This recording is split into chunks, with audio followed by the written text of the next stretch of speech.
Hello दोस्तों, मैं रचा और मैं आज आप लोगों के बीच हूँ मारे गए गुलफाम उर्फ तीसरी कसम कहानी का अंतिम भाग लेकर। आज आपको ये पता चल जाएगा कि आखिर ये तीसरी कसम क्या थी और वो गुलफाम जिसे मारा गया वो कौन था। तो आइए सुनते हैं ये कहानी। लालमोहर ने लाल कागज के टुकड़ों को छू कर देखा। पास!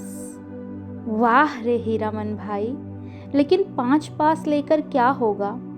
पलटदास तो फिर पलट कर आया ही नहीं अभी तक। हीरामन ने कहा, जाने दो अभागे को, तकदीर में लिखा ही नहीं।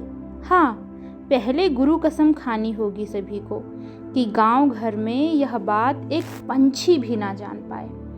लालमोहर ने उत्तेजित होकर कहा, कौन साला बोलेगा गांव में जाकर? पलटा ने अगर बदनामी की तो दूसरी बार से फिर साथ नहीं लाऊंगा। हीरामन ने अपनी थैली आज हीराबाई के जिम्मे रख दी है। मेले का क्या ठिकाना, किस्म किस्म के पाकिट काट लोग हर साल आते हैं। अपने साथी संगियों का भी क्या भरोसा। हीराबाई मान गई। हीरामन के कपड़े की काली थैली को उसने अपने चमड़े के बक्स में बंद कर दिया। बक्से के ऊपर भी कपड़े का खोल और अंदर भी झलमल रेशमी अस्तर। मन का मान अभिमान दूर हो गया।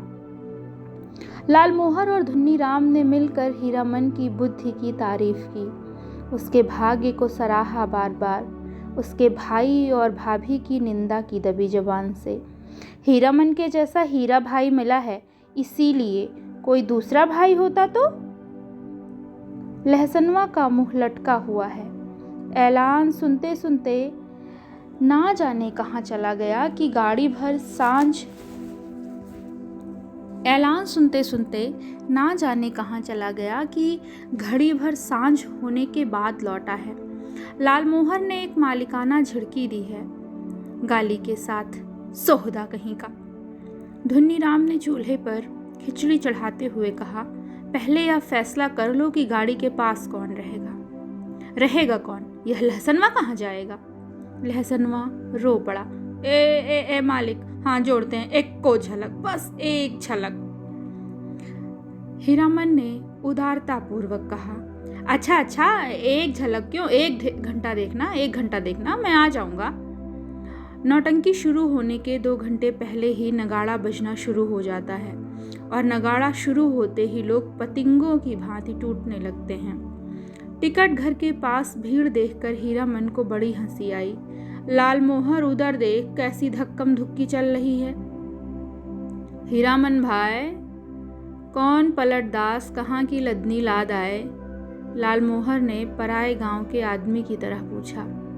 पलटदास ने हाथ मलते हुए माफी मांगी। कसूरबार हैं, जो सजा तुम लोग दो सब मंजूर है, लेकिन सच्ची बात कहें कि सिया सुकुमारी। हीरामन के मन का पुरैन नगाड़े के ताल पर विकसित हो चुका है। बोला, देखो पलटा, यह मत समझना कि गांव घर की जनाना है। देखो, तुम्हारे लिए भी पास दिया है, पास ले लो अपना और तमाशा देखो। लालमोहर ने कहा, लेकिन एक शर्त पर पास मिलेगा।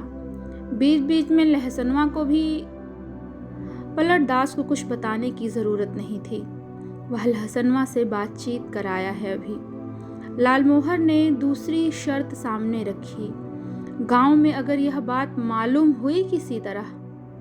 राम राम, दांत से जीभ को काटते हुए पलटदास ने कहा। पलटदास ने बताया, अठनिया फाटक इधर है। फाटक पर खड़े दरबान ने हाथ से पास लेकर उनके चेहरे को बारी बारी से देखा। बोला, यह तो पास है, कहाँ से मिला? अब लालमोहर की कचराही बोली सुने कोई। उसके तेवर देखकर दरबान घबरा गया। मिलेगा कहाँ से? अपनी कंपनी से जाकर पूछ लीजिए जाकर। 4 ही नहीं, देखिए एक और है। जेब से 5वां पास निकाल कर दिखाया लालमोहर ने। 1 रुपया वाले फाटक पर नेपाली दरबान खड़ा था। हीरामन ने पुकार कर कहा, ए सिपाही दाजू, सुबह को ही पहचानवा दिया और अभी भूल गए। नेपाली दरबान बोला, हीराबाई का आदमी है सब, जाने दो, पास है तो फिर काहे को रोकता। 8वां दर्जा। तीनों ने कपड़ घर को अंदर से पहली बार देखा। सामने कुर्सी बेंच वाले दर्जे हैं। पर्दे पर राम बन गमन की तस्वीर है। पलटदास पहचान गया। उसने हाथ जोड़कर नमस्कार किया। पर्दे पर अंकित राम सिया सुकुमारी और लखन लला को देखकर पलटदास की आंखें भर आईं। जय हो, जय हो, जय हो। हीरामन ने कहा, लालमोहर, छापी सभी खड़े हैं या चल रहे हैं? लालमोहर अपने बगल में बैठे दर्शकों से जान पहचान कर चुका है।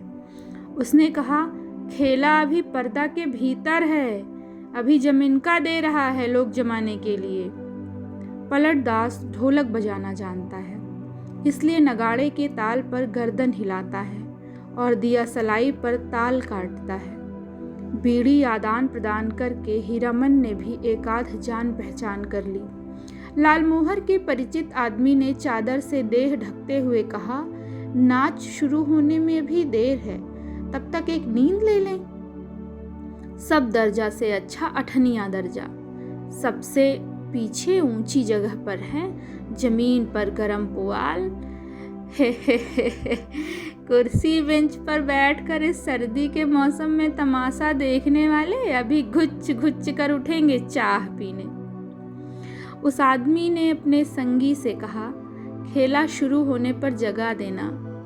नहीं, खेला शुरू होने पर नहीं, हिरिया जब स्टेज पर उतरे तब हमको जगा देना।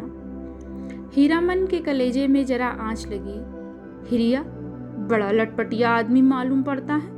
उसने लालमोहर को आंख के इशारे से कहा, इस आदमी से बतियाने की जरूरत नहीं है। घन घन घन घन घड़ाम। पर्दा उठ गया। हे। हीराबाई शुरू में ही उतर गई स्टेज पर। कपड़ घर खचम खच भर गया है। हीरामन का मुंह अचरज में खुल गया। लालमोहर को न जाने क्यों ऐसी हंसी आ रही है। हीराबाई के गीत के हर पद पर वह हंसता है बेवजह। गुलबदन दरबार लगा कर बैठी है, ऐलान कर रही है, जो आदमी तख्त हजारा बना कर ला देगा, मुँह मांगी चीज़ इनाम में दी जाएगी।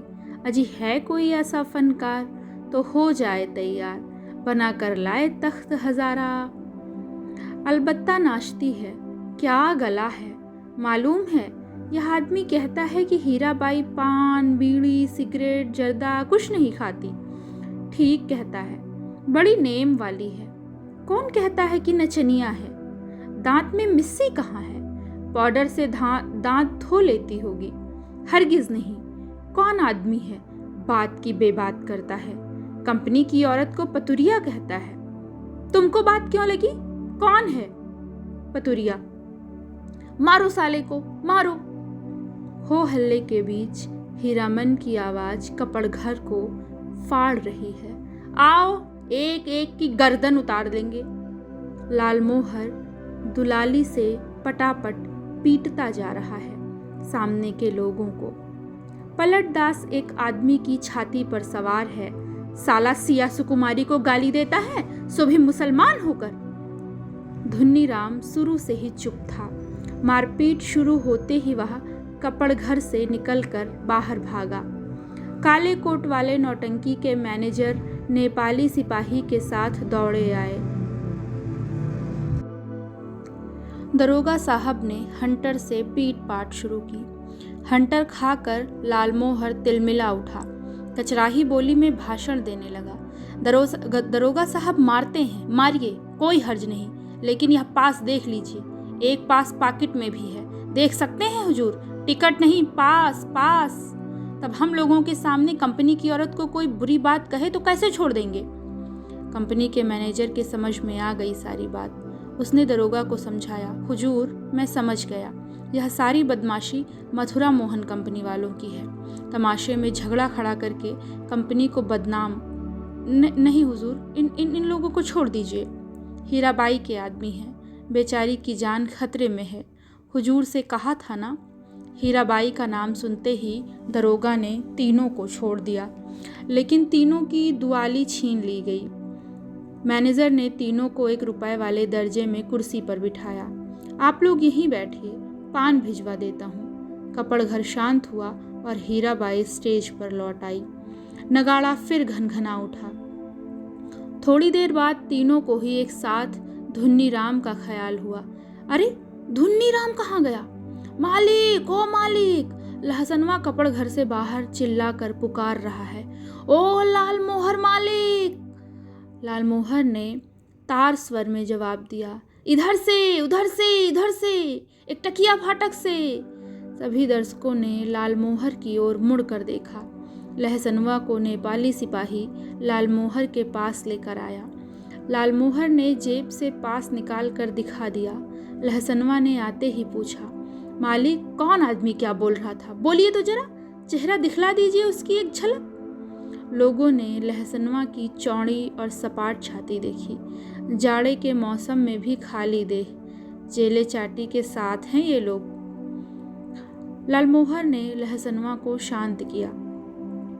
तीनों चारों से मत पूछे कोई नौटंकी में क्या देखा, किस्सा किसे याद रहे। हीरामन को लगता था हीराबाई शुरू से ही उसी की ओर टकटकी लगाकर देख रही है, गा रही है, नाच रही है। लालमोहर को लगता था हीराबाई उसी की ओर देखती है। वह समझ गई है हीरामन से भी ज्यादा पावर वाला आदमी है लालमोहर। पलटदास किस्सा समझता है, किस्सा और क्या होगा। रामायण की ही बात, वही राम, वही सीता, वही लखनलाल और वही रावण। सिया सुकुमारी को राम जी से छीनने के लिए रावण तरह तरह का रूप धर कर आता है। राम और सीता भी रूप बदल लेते हैं। यहाँ भी तख्त हजारा बनाने वाला माली का बेटा राम है। गुलबदन सिया सुकुमारी है। माली के लड़के का दोस्त लखन लला है और सुल्तान है रावण। धुन्नी राम को बुखार है तेज। लहसनवा को सबसे अच्छा जोकर का पार्ट लगा है। चिरैया तोहके लेके न जइबे नरहट के बजरिया। वह उस जोकर से दोस्ती लगाना चाहता है। नहीं लगावेगा दोस्ती जोकर साहब। हीरामन को एक गीत की आधी कड़ी हाथ लगी है। मारे गए गुलफाम। कौन था यह गुलफाम? हीराबाई रोती हुई गा रही थी। अजी हाँ, मारे गए गुलफाम, बेचारा गुलफाम। तीनों को दुआली वापस देते हुए पुलिस के सिपाही ने कहा, लाठी दुआली लेकर नाच देखने आते हो। दूसरे दिन मेले भर में यह बात फैल गई। मथुरा मोहन कंपनी से भाग कर आई है हीराबाई, इसीलिए इस बार मथुरा मोहन कंपनी नहीं आई है, उसके गुंडे आए हैं। हीराबाई भी कम नहीं, बड़ी खिलाड़ औरत है। 13 देहाती लठैत पाल रखी है। वाह मेरी जान भी कहे तो कोई कहे, मजाल है।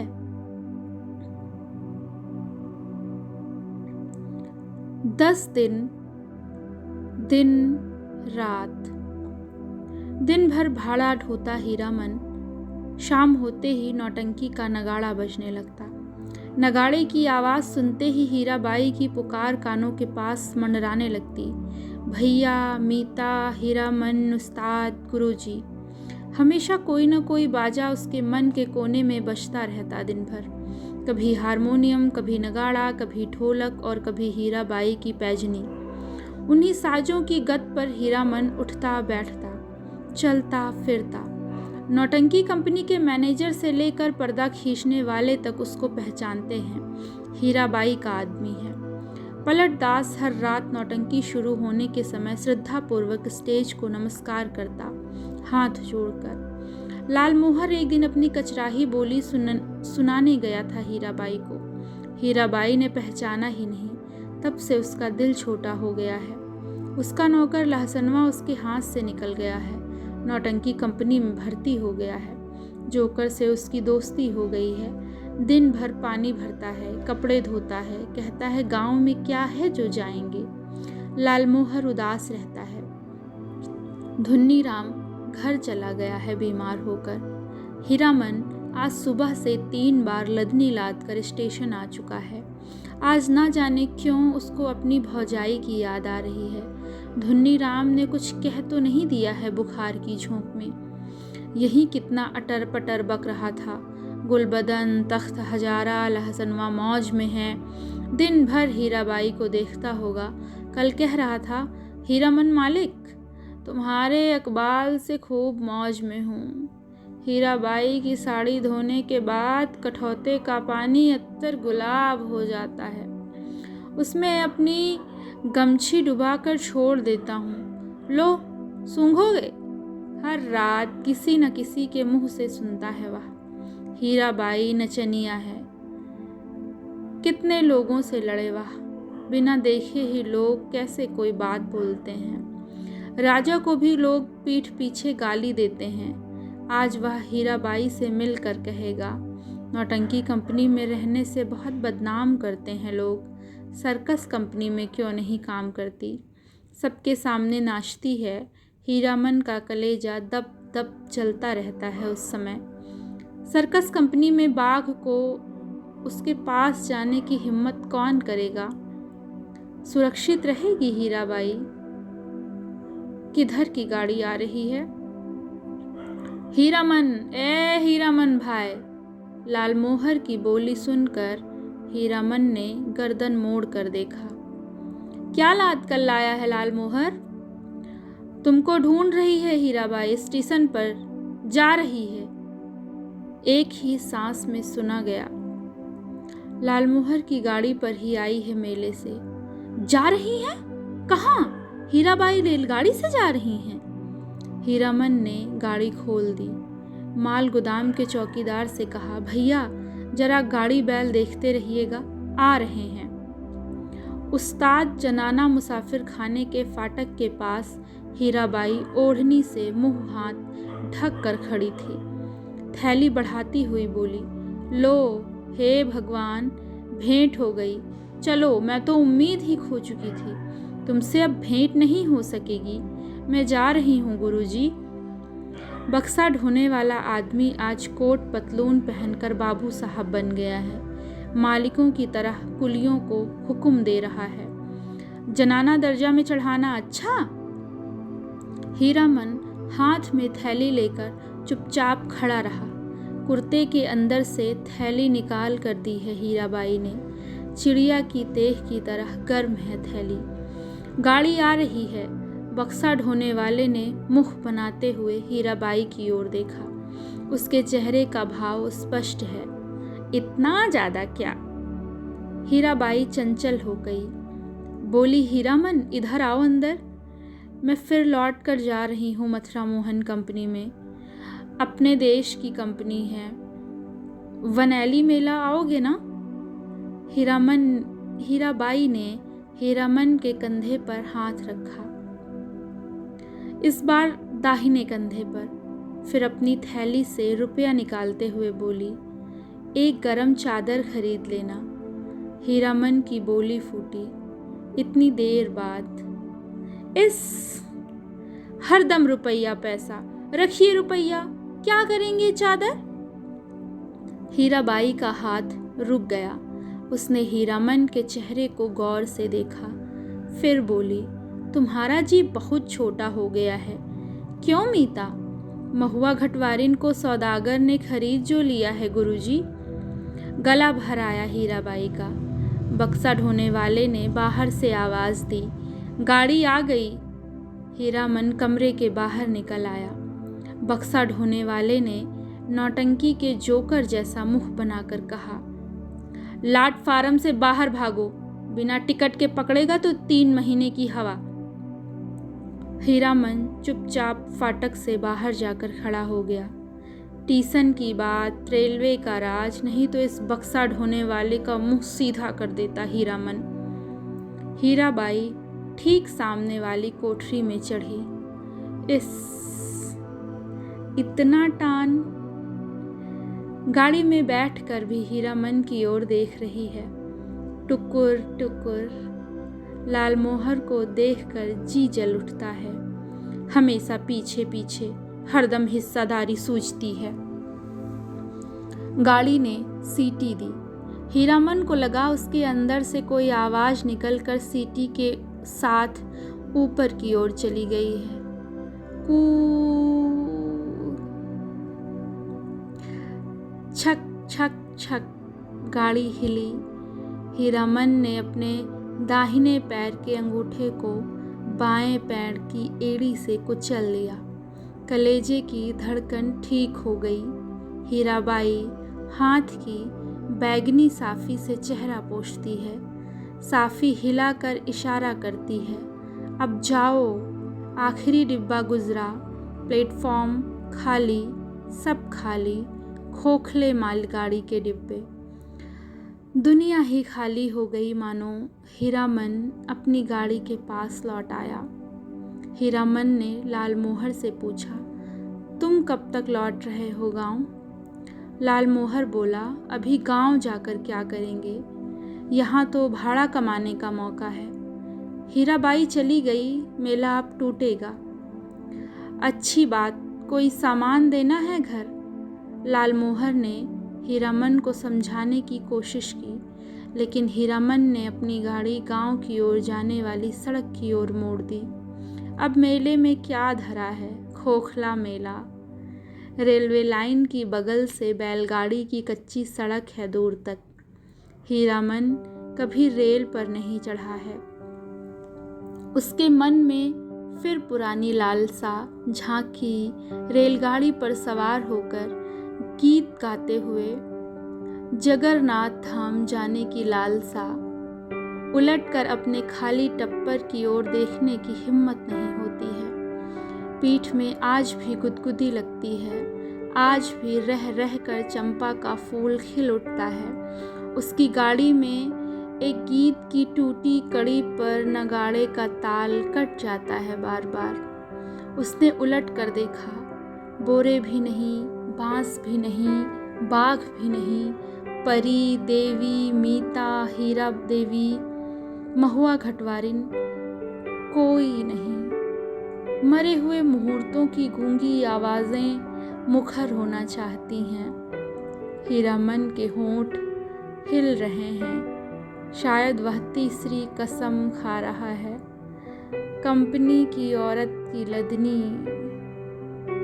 हीरामन ने हठात अपने दोनों बैलों को झिड़की दी। दुआली से मारते हुए बोला, रेलवे लाइन की ओर उलट उलट कर क्या देखते हो? दोनों बैलों ने कदम खोलकर चाल पकड़ी। हीरामन गुनगुनाने लगा, अजी हाँ, मारे गए गुलफाम। Thank you.